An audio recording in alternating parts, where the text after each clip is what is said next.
Good evening. First, we'll call the Mequon Municipal Water Utility Commission meeting to order. Please call the roll. Commissioner Tlako? Commissioner Meyer? Here. Commissioner Hancher? Here. Commissioner Bach? Here. Commissioner Parrish? Here. Commissioner Schneider? Here. Commissioner Gebhardt? Here. Commissioner Nurbin? Here. First up, we have approval of the minutes from April 14th. Motion and a second. Any comments or questions on those minutes?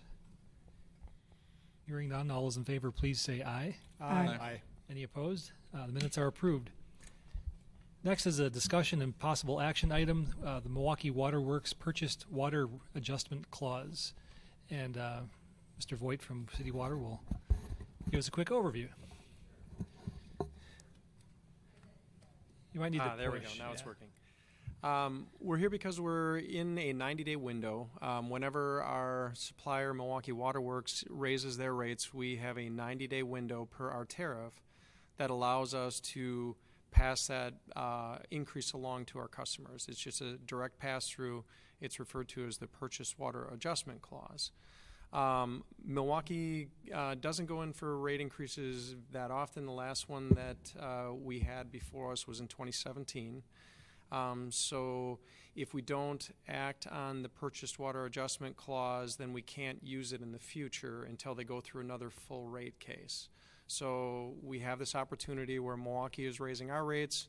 The wholesale rates are going up 6.15%, but because purchased water is only a portion of our cost to our customer, there's all the capital costs and operation and maintenance and things of that nature. That 6.15% increase from Milwaukee Water Works only equates to 1.2% increase to the average customer.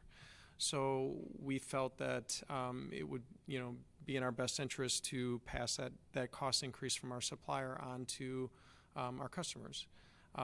We do anticipate, Public Service Commission has requested that when Milwaukee Water Works has been serving Waukesha water, which will happen shortly, for one full year, they want Milwaukee Water Works to go back in for another rate increase. So that's anticipated in 2025. Thanks for the overview. Any comments or questions from the commissioners? Commissioner Parrish. Thank you, Director Voigt. Good presentation as always. My main question is that as we all know, we have two sources of water. Mm-hmm. Is the rate that we're agreeing to just from one of the sources, or? Okay. So we're in a unique situation where Milwaukee Water Works is regulated by the Public Service Commission, but North Shore Water Commission is not. North Shore Water Commission is owned by Whitefish Bay, Glendale, and Fox Point. And the treatment plant is not regulated by the Public Service Commission, but the utilities are. So as such, we can't use Purchase Water Adjustment Clause when North Shore raises their rates annually. We can only use the Purchase Water Adjustment Clause when Milwaukee Water Works raises their rates. Okay. And then part two of my question was, we buy most of it from the Milwaukee Water Works, right? I mean, Yep. Is there a different balance where maybe we could achieve savings by getting more from the North Shore and kind of hedge these increases a little bit, or is there a reason we do it all from Milwaukee Water Works? Right. That was one of our benefits or thought processes of connecting to North Shore Water was then we would have both Milwaukee Water Works and North Shore Water Supply, not only for price competition, which is great, but also for if there were any sort of a water quality concern, you could, serve the whole utility with either supplier. So it's kind of a redundancy of supply from water quality standpoint, but also price competition. Milwaukee Water Works is significantly less at this point in time than North Shore. North Shore is almost a little over $2 per thousand. And with this rate increase, I think I had done the quick math here. we'll be at $1.89 per 1,000 gallons from Milwaukee Waterworks, and we're over $2 per 1,000 from North Shore at this point in time. So right now it behooves us to buy, the majority of our water from Milwaukee Waterworks. But if that flips in the future, we can always, feed, more water from North Shore. Thank you. Good question. Any other questions or comments or a motion? I move approval of the proposed increase. Second. Motion and a second. Any other comments or questions? Hearing and seeing none, all those in favor, please say aye. Aye. Any opposed? And that item is approved. Believe that takes us to the end of the Water Commission meeting. Is there a motion to adjourn? So moved. Motion and a second. All those in favor of adjourning, please say aye. Aye. Aye. We're adjourned. Thank you. Thank you. We will now convene as the Common Council and call the meeting to order and start with the Pledge of Allegiance.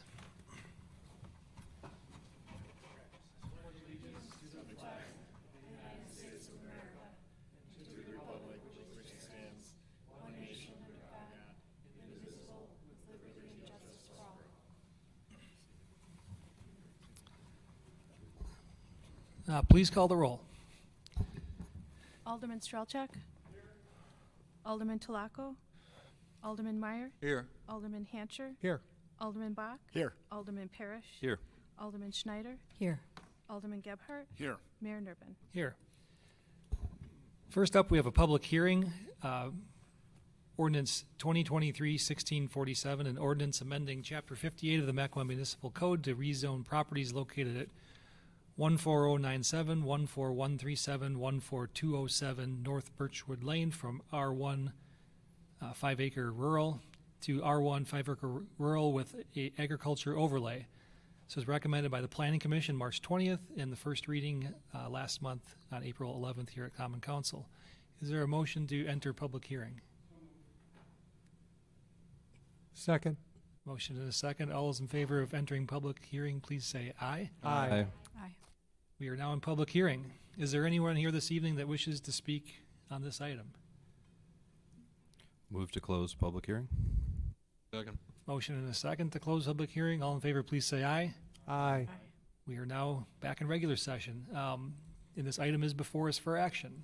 Are there any comments, questions, or a motion? I'd move approval. Second. Motion and a second. Comments or questions? Going once, twice? Hearing or seeing none? All those in favor, please say aye. Aye. Any opposed? That item is approved. On to personal appearances and public comment. Citizens wishing to address the council on any matter not on the agenda may do so at this time. If you desire to be heard on specific agenda items, you may be heard when that item is considered. Please speak into the microphone at the podium. The time limit is 5 minutes. If there's anyone here who wishes to speak on the last item of the agenda, the closed session item with the Farmdale Road issue, we will take comments now instead of making you sit through the whole meeting. Looks like we have a couple of people registered to speak. Joanne Pipcorn of 12660 North Granville Road wishes to speak, opposes and wishes to speak.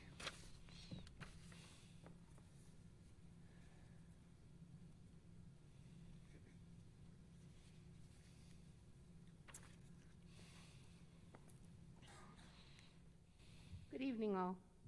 As you heard, I am Joanne Pipcorn, and we are the property adjacent to where this festival is supposed to be. That was planned. We don't know whether the festival is going to go through or not, but it on Facebook was titled Music, Mud, and Mayhem. And that area of town is residential with an agricultural overlay, and the use that is being proposed does not fit into a category. And as we know thus far, no city, county, or state permits have been applied for or approved for this use. Thank you. Thank you. Does anyone else wish to speak on that item or any other item not on the agenda? Seeing none, we'll move on to public officials' reports. I have a proclamation to read in honor of Public Service Recognition Week. So every year since 1985, the first week of May has been set aside as Public Service Recognition Week, a time to thank dedicated public servants from federal, state, and local governments across the country. In the city of Mequon, nearly 200 hardworking, talented people are employed with more than 1,500 combined years of government service. Each day, Mequon public employees work to keep their city operating by ensuring proper management of municipal services and the strategic implementation of public resources. Public servants include teachers, doctors, scientists, planners, engineers, nurses, inspectors, judges, laborers, clerks, computer technicians, parks rangers, and countless other occupations. Many public servants, including military personnel, police officers, firefighters, astronauts, utility workers, and others, risk their lives each day in service to the people of the United States and around the world. Day in and day out, they provide the diverse services demanded at all levels of government with efficiency and integrity. Without these individuals, continuity would be nearly impossible in a democracy that regularly changes its leaders and elected officials. Public employees do not just take jobs, they take oaths. Often in difficult circumstances, our public employees are the unsung heroes that protect and enhance our quality of life for our residents, businesses, and visitors. In this spirit, the public employees of the City of Mequon are committed to exhibiting the highest standards of professional excellence, creativity, skill, and customer service to all that we serve. Accordingly, I, Andrew J. Nurbin, Mayor of the City of Mequon, on behalf of all citizens of the City of Mequon, proclaim May 7th through May 13th, 2023 as Public Service Recognition Week in the City of Mequon and encourage all community members to recognize the accomplishments and contributions of government employees at all levels, federal, state, county, and city. Mr. Administrator. Thank you, Mayor, members of the council. On behalf of the City of Mequon employees, the dedicated and hardworking professionals that serve the community every day, thank you for that proclamation. I just have a couple of quick items under the City Administrator's report. Last week, Governor Evers called for a special election in the wake of Dan Knodel being elected to state senator for the 8th Senate District. This has created a vacancy in the 24th Assembly District, and nomination papers for anyone interested in running to represent Western Mequon in the State Assembly are due at 5 p.m. on May 23rd with the Wisconsin Elections Commission. As part of Governor Evers' order, a special election has been called for July 18th, and if necessary, a primary will be held on June 20th. District 24 encompasses parts of aldermanic districts 1 through 5 here in Mequon, again in the western stretches of the city, and residents will be able to vote at their regular polling site during both the primary and the regular elections in June and July as necessary. And then lastly, would just like to point out in a couple of weeks there will be a Memorial Day observances here at City Hall, hosted by the American Legion Post 457. As is the case every year, the parade will step off at 10 a.m. from Grace Lutheran Church in Thiensville. It will march down Cedarburg Road, and attendees will gather here in front of City Hall around 11 a.m. for a flag raising, a rifle salute, and brief comments from gathered dignitaries. That will be on Monday, May 29th, which is Memorial Day this year. Or maybe it's May 30th. The 5th Monday in May. So that's my report. Thank you. 29th. All right, thank you for the report. Moving on, we've got the consent agenda, 12 sets of minutes of various boards and commissions, and one ordinance. Second. Motion and a second. It is a first reading, sorry. We'll read that in a second. Just the 12 items, the 12 sets of boards in a committee of minutes.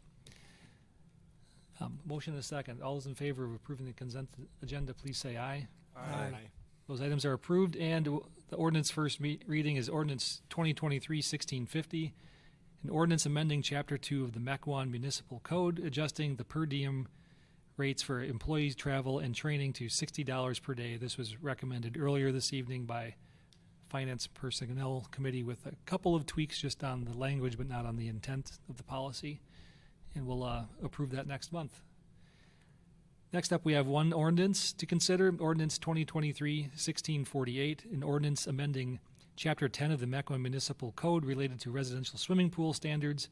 This was recommended by Public Welfare Committee on April 11th. The first reading was last month at Common Council, also on April 11th.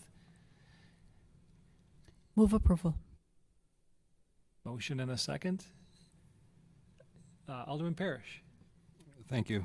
I'm voting in favor of this tonight. I do agree with some of the changes. I kind of troubled by the fact we had an alarm system above water, and I get some of what we were trying to do just didn't make any sense. It wasn't practical. Like if the cover is closed, why would you have an alarm on? But there's aspects of this that I remember Alderman Schneider and I were the deciding votes on that and remain uncomfortable with it, but I view this as like a pilot, and I appreciate staff coming forward with their recommendations, and I would like them to continue doing that on this particular issue just because it's so important as far as life and safety. So keep your eyes out, and thanks to the inspector for making those suggestions. Alderman Bach. I just had a quick question. I know I'm coming late to this, but is there any size limit on pools people can build in the, so if somebody wanted to build a 6-lane pool and, something like that, and the mechanicals, is that a separate thing? So when people build their sheds for the mechanicals for the pools, is that a separate item or is that included? I think those are generally accessory structures, which would be permitted separately. That's a little bit more on the building and site plan. This is a little more on the safety, and I don't know if staff has any more to add on that. I believe that to be correct. It would be an accessory structure, generally considered to be part of the pool itself, depending on the size and what else might be accompanying that structure. A pool house / utility room would be treated differently than just a utility room. For example, in terms of size, really the property is the limit in terms of the size of the property. There's no maximum otherwise. That would fall into the percent open space calculation. The pool wouldn't be considered open space. It'd be another structure, I believe. Yeah. Alderman Strelchak.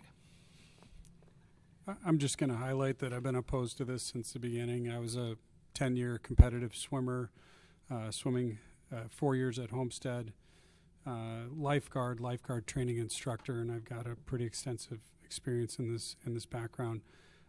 My position just is and continues to remain that pools should be fenced in. I view it as a clear safety issue. I think the burden of proof for whether the pool is being watched or effectively monitored is on the city. If there's nobody outside and the pool is left open, people can simply say that they were inside. I think it's riskier and it's less safe for the community. I was outvoted on this previously and will vote no for it today. But again, I figure this will pass. But just wanted to share my piece here again once more. Alderman Schneider. I had my reservations about this, as you know, previously. I think some of the things that changed my mind were the fact that for children inside the home who are the most likely victims of drowning in a pool, a covered pool is probably safer than a fenced pool because in spite of the fact there's doors, they sometimes are left open. So that was one of the things that swayed me, making it safer for children living in the home. And I think the other thing was that as we had testimony from various community members, it came to my attention and I began to observe that we have quite a few pools in Mequon that don't have a fence or a cover, the kind of cover we're talking about, which is a safety cover. And I just want to give people the option of having something on their pool if they don't want a fence. I'd like to have a safety cover because they are really helpful and another way of providing safety. Granted, they are not passive the way a fence is, and that was my concern, is that someone has to actively close the pool. But given all the factors, I do believe that this is a helpful addition to our ordinance. Alderman Stralchek. Just for the sake of discussion, people always have the right to put a pool cover on, whether they have a fence or they don't. I feel and agree with your statement that it is safer for the children within the house. My concern was for people that aren't in the house or people or animals that are, in the yard coming to visit somebody that is a guest of the home, but, goes around back looking for somebody, or just the random kid. I remember growing up as a child and one of the kids ended up in the person's pool because, they didn't have a fence around it yet, and they went swimming.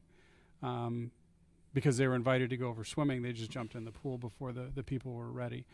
And I see that incident as being ready. And then I also feel that the aspect of non-compliance with our code for the homes that don't have a fence around it currently isn't a reason to pass another way to make the pool safe. I think if they're in non-compliance, great. Now they do have two options, but it's not a purpose to pass this. So just again, I have a lot of respect for you, and we'll agree to disagree on many points, and I respect your opinion, but respectfully disagree, right? Thanks. Thank you. Any other comments or questions? Or I forget, did we have a motion? We did have a motion in a second. If there are no further questions, please call the roll. Alderman Stralchek, No. Alderman Tulaco, Alderman Meyer, Aye. Alderman Hancher, Aye. Alderman Bach, Aye. Alderman Parrish, Aye. Alderman Schneider, Aye. Alderman Gebhardt. Aye.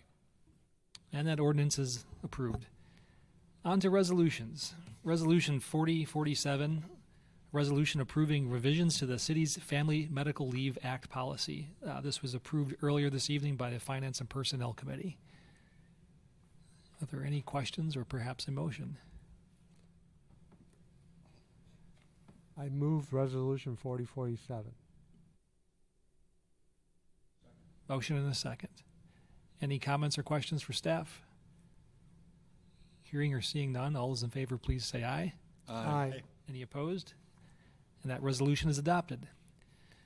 Resolution 4048, resolution amending the City of Mequon's policies and procedures regarding city-sponsored cell phone usage. This was recommended by Public Welfare Committee on April 11th and recommended earlier this evening by the Finance and Personnel Committee. Move approval. Second. Motion and a second. Any comments or questions on this item? Seeing none, all those in favor, please say aye. Aye. Any opposed? And that item is adopted. Resolution 4049, a resolution approving an agreement for commercial building, fire alarm, and fire suppression plan review services between the City of Mequon and Southern Ozaki Fire and Emergency Medical Services Department. This was recommended by Southern Ozaki Fire and EMS Board on March 8th and was recommended earlier this evening by Finance and Personnel. Is there a motion or perhaps any questions? Move approval. Second. Motion and a second. No comments or questions. All those in favor, please say aye. Aye. Aye. Is it a money component? Okay, well, let's do a roll call vote. Good. Thank you for the catch. Alderman Tulaco, Alderman Meyer, Aye. Alderman Hancher, Aye. Alderman Bach, Aye. Alderman Parrish, Aye. Alderman Schneider, Aye. Alderman Gebhardt, Aye. Alderman Stralchek. Aye. And that resolution is adopted. Resolution 4050, a resolution authorizing execution of a right-of-way agreement with MT Trails Incorporated for the construction of a bike path on Highland Road from the Ozaki Interurban Trail to Rotary Park. This was recommended by the Joint Mequon-Thiensville Bike and Pedestrian Way Commission on April 13th, further recommended by the Park and Open Space Board on April 19th, and was discussed tonight on by the Public Works Committee. Do they have a recommendation coming out of that committee? Yes, it was approved, and I move for approval. Second. Motion and a second. Okay. Before we get too deep, we did have one person registered to speak tonight on this item. Robin Johnson, representing Crossroads Church, 1034 North San Marino, wishes to speak. Hi, thank you for letting me speak. I wanted to just come to the council around this, and we've spoken with Kristen in the Public Works office about this. We just want to make sure, I know in my conversation with her that the design process is yet to come, and understand that there's a timing difference in the approvals, but just wanted to make sure that we are included in the process as this moves forward, just to register our concerns around making sure we ensure safety at our entrance, which is on Highland Road, and also with our stormwater basin, which is in that southeast corner of the property, right at the intersection with Highland and Green Bay Road. We have a stormwater basin there that does drain out toward the intersection. It does get quite wet. So we just want to make sure however that design process moves forward, that those making sure that water at that intersection is really under thoughtful consideration to ensure it doesn't necessarily impact the functioning of our stormwater basin at that corner. That's all. Thank you. Thank you. Okay, we have a motion and a second. Are there any further comments or questions from the Alderman? Alderman Bach.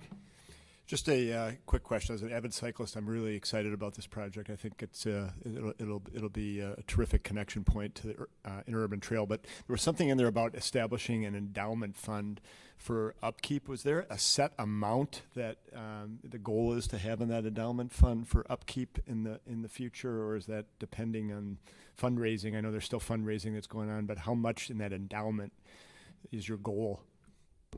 Sure. I'm Lori Lorenz, and I'm involved in the Empty Trails Foundation board. And right now we have $100,000 in that endowment that was to cover the maintenance for snow plowing and any other maintenance required throughout the life of the trail. Thank you. Alderman Gebhardt. Hi, Lori. I had a similar question with that. Is there a reason that is not specified in the agreement?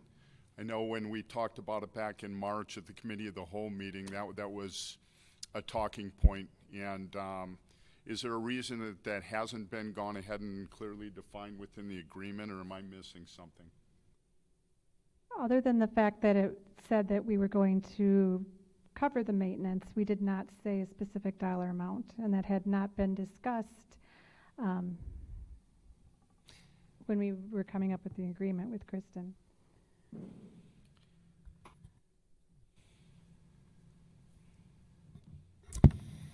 Because, as we all know, costs change over time, and the lifespan of a path is 25 or more years, we instead made sure that the agreement outlined what all the maintenance requirements are, so that the foundation can adjust the endowment on a year-over-year basis to ensure that they're including proper fiscal planning for all of those maintenance requirements that are otherwise included in the agreement. I'm not sure that I understand that. One of the things that was talked about back in March was snow plowing, and you mentioned that again tonight. The language is pretty soft in the agreement that it says, you may consider going ahead and subcontracting that. It doesn't obligate anybody to have to snow plow it based upon the way I read it. And again, I just feel like there might have been a few things that have moved here from when we talked in March, and I want a little better clarification. Yeah, we don't plow our own paths, so we wouldn't otherwise obligate the private entity to do so. We were just trying to mitigate the idea that they would have to have a right-of-way permit to do so. So the agreement is permissive that they would be allowed to complete the snow plowing on the path, but they are not otherwise obligated to, just as we are not for the paths that we own and operate. which again would impact the endowment, which is why the maintenance requirements were otherwise outlined in terms of what the foundation is obligated to do. And then they would need to adjust the endowment amount based on those requirements. For example, in a year-over-year basis, they won't have to replace it. But in the endowment, they should otherwise be budgeting over time to accumulate the funds such that at the time that it does need to be replaced, they have the ability to otherwise do so. Was there any discussion about putting a minimum amount out there, just so that, again, No, we don't have regulatory authority over the endowment, so I'm not sure how we would ultimately regulate that, even if there was a minimum defined. We just attempted to outline what we expect the maintenance to be, and then Yes. as they get going, they can adjust fundraising to meet potential needs. But it's nice to start off with $100,000 in the bank, but maybe in 10 years it's not enough and you have to plan for more. But there's a little gas in the tank to get going at least. Alderman Meyer.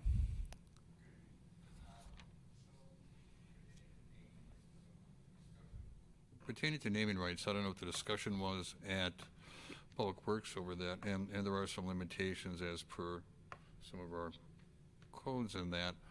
Do you, and for some reason that is not approved, do you have an alternative? Because I suppose that's a big part of your fundraising would be some naming rights in that inside of it. It is definitely a big chunk of what we have left to raise and a potential sponsor, but we would have other means and other fundraising that we would do if that did not come to fruition with the naming rights. But we have been talking with the city about how the naming rights get done, and we've been looking at the policy, and we're hoping that we will come to some agreement. Thank you. Any other comments or questions? I think that is an item that will come back at some point, along with some minor signage. I know the agreement says no signs, but there'll obviously be some signs, like safety signs. Regulatory signs. Regulatory yes, absolutely. signs, crossing people's driveways and things, there might be signs, but that'll just come back and we'll amend this agreement as needed. But I think MT Trails needs this quickly because of the grant timing. Correct. We need to sign the state municipal agreement by the end of June. Correct. So we'll figure out details with signage as we go, and that will come back before us. And I will only note that the signage and naming rights is not impactful to the state municipal agreement that they're signing. That's just this agreement that's administered through the foundation. So there's no risk to the foundation signing the agreement and then the city continuing to work with them on those elements. Alderman Parrish. I'm just picking up a little bit after what Alderman Gephardt was just thinking about what you were saying, and I think part of this is that we have such a great volunteer group right now that's part of this foundation, and have 100% confidence in your ability to execute this, fund it, all that. It's kind of like 10 years down the road, who's going to be in charge of this foundation? And hopefully you guys can just be enjoying it at that point. But I appreciate staff's approach. You have to have these, here's what you're required to do, for the path. The only thing I think might be missing, and maybe we have the right to verify that they do have the funds throughout the course of the agreement, so perhaps we have the right to request some kind of balance report and then be able to assess that they're meeting their obligations for maintenance and planning ahead. That's the only, otherwise I think this makes quite a bit of sense. So do we have the right to request, how do you know that they're fulfilling their agreement? Yeah, so I think that's probably a question for me. I think we absolutely have the ability to work in that type of language into the agreement, to do that, just as we would have the ability to set a fixed dollar amount for the endowment. The reality is that whether it's they're not keeping up with the maintenance that they're supposed to be doing, or they let their endowment slip below a certain number that suggests that they're not going to be doing it, in either of those circumstances, we have a piece of infrastructure that has been built that's going to cause a very real hard discussion that needs to take place. And there's not really a good way on the front end to deal with that, because even if you say you need to have $1 million in your endowment, if they don't have $1 million in the endowment, then you have to have the discussion of, okay, where do we go from here? And so it's a little bit of, hey, this is a good community organization, good volunteers. We hope they carry on with a little bit of a wish. But is there risk? Certainly. I think everybody recognizes that. Alderman Bach. Yeah, just one more of that, because who knows what the estimated expenses are going to be for that. I mean, you'll probably learn that as you're going along. But certain parts of the Ozaki Interurban Trail, they're just in disarray. There's bumps, and and you don't want it to end up like some of those stretches. So you'll probably get a good idea of what the annual maintenance is going to be eventually. I mean, in the endowment, you're only going to be skimming off a certain percentage. You don't want to dip into your principal of your endowment for your bike path. The goal would be to say take 4-6% of that, and then use that for maintenance. So you're probably going to have to feel your way a little bit on what those annual costs are going to be eventually. Alderman Strelchak. I may take a different approach to this. Like, we're trying to set a minimum dollar amount that's in there and things like that.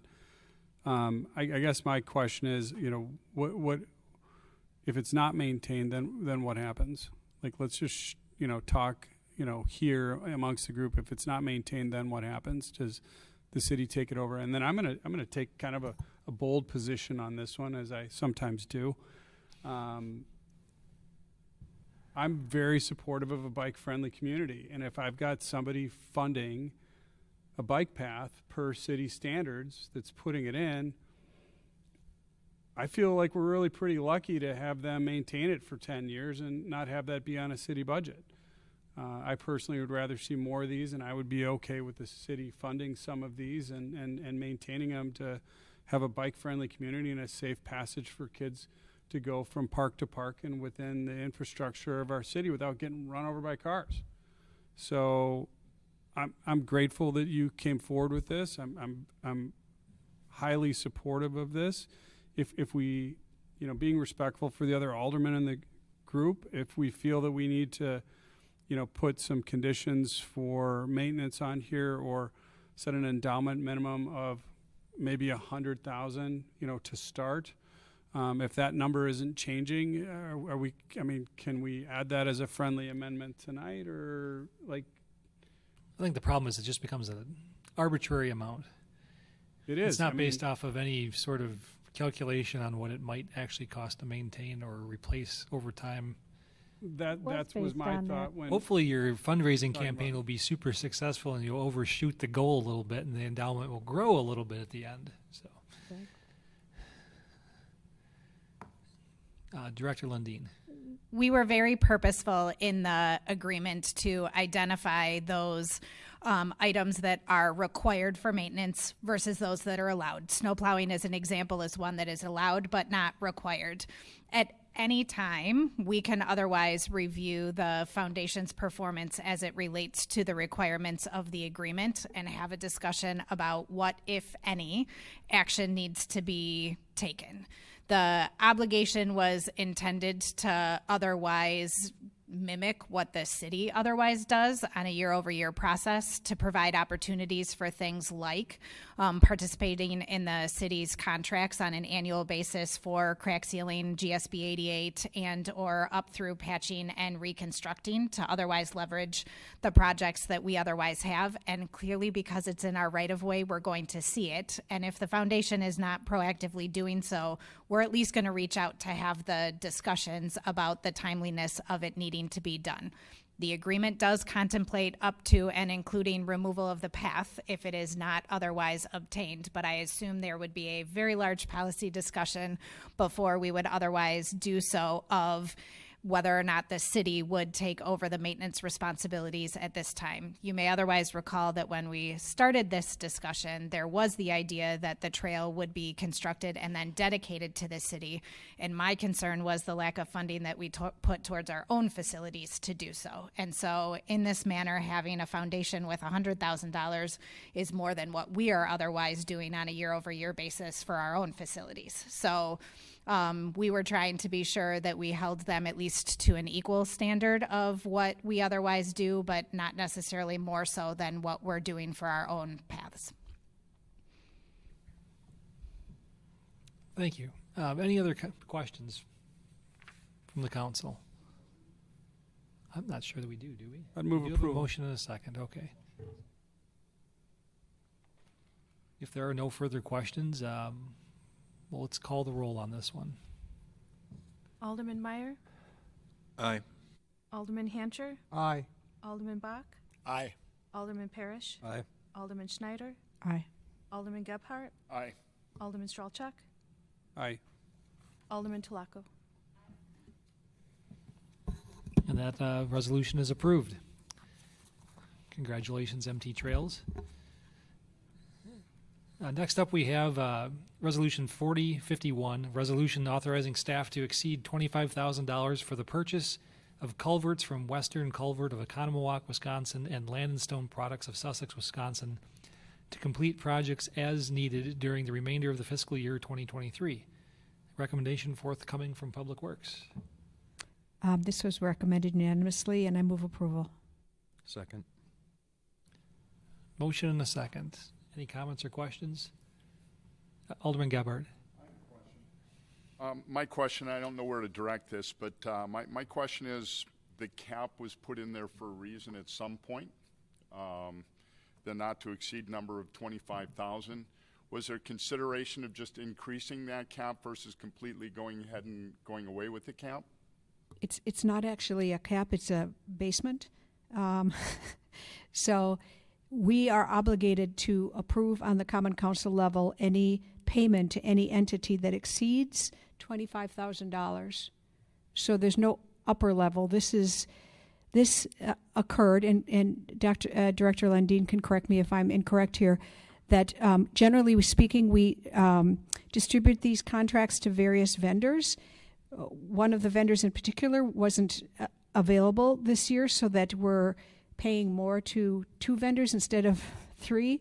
And because of that, we're exceeding the $25 limit that requires approval by the Common Council. But this is not as though we put a cap at $25,000. This is just a requirement, a general requirement for funding. So if it's more than $25,000 to a single vendor, we need to approve it. It's an approval threshold required that we have to vote on it. Director Lundin. I will only add or clarify that this is not budgetary. So we are all budgeted and we are not exceeding any budget authorization that has otherwise been granted. This is just the authorization for the vendors over $25,000. This is not exceeding the budgets that were otherwise approved for these materials. Yeah, so we established a budget, and this was budgeted, but this expenditure happens to go over the $25,000 threshold, so we come back and vote on all that just for the fun of it. Little oversight, yeah. And But- just to add, Alderman Gebhardt, staff is actually in the process of conducting a review of all of our expenses that have exceeded $25,000 relative to our existing financial policies. That is the requirement, which would trigger a council action to approve any expenditure in excess of $25,000.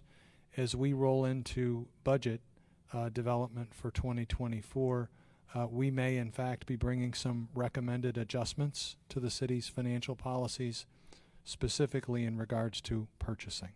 So we're undergoing that analysis right now, and I would just ask you to stay tuned. Thank you. Any further comments or questions? We had a motion and a second. This is budgetary, well, it's monetary, so let's do a roll call vote. Alderman Hancher, Aye. Alderman Bach, Aye. Alderman Parrish. Aye. Alderman Schneider. Aye. Alderman Gebhardt. Aye. Alderman Stralchuk. Aye. Alderman Tolaco. And Alderman Meyer. Aye. And that resolution is approved. We have no specified unfinished business from prior meetings. We have some specified new business in the way of 2 appointments. One is mayoral appointment to the Tree Board, Catherine Dredge, and aldermanic appointment to the Ethics Board of Nancy Tolaco as a member from District 2. Do we vote on these individually, Mr. City Attorney? Would depend on whatever motion is made. Okay, someone can make a motion. Move approval for all. Second. Motion and a second. Any comments or questions? Hearing none. All those in favor, please say aye. Aye. Aye. Any opposed? Those appointments are approved. Next up, we have a potential closed session item. 12701 North Farmdale Road, LLC, and Grizzly Acres, LLC, nuisance/permitting issues. The Common Council may convene into closed session pursuant to Wisconsin Statute 19.85, Prin 1, Prin G, for the purposes of conferring with legal counsel for the governmental body who is rendering oral or written advice concerning strategy to be adopted by the body with respect to litigation in which it is likely to become involved, and then may reconvene into open session to take such action as deemed appropriate. Is there a motion to go into closed session? So moved. Motion and a second. Is this a roll call vote? Please take the roll. Alderman Bach. Aye. Alderman Parrish. Aye. Alderman Schneider. Aye. Alderman Gebhardt. Alderman Stralchuk. Alderman Tolaco. Alderman Meyer. Alderman Hancher. Aye. Mayor Nurbin. Aye. We are now in closed session. I do not anticipate we will come back, so I'll say good evening to everyone. Thank you.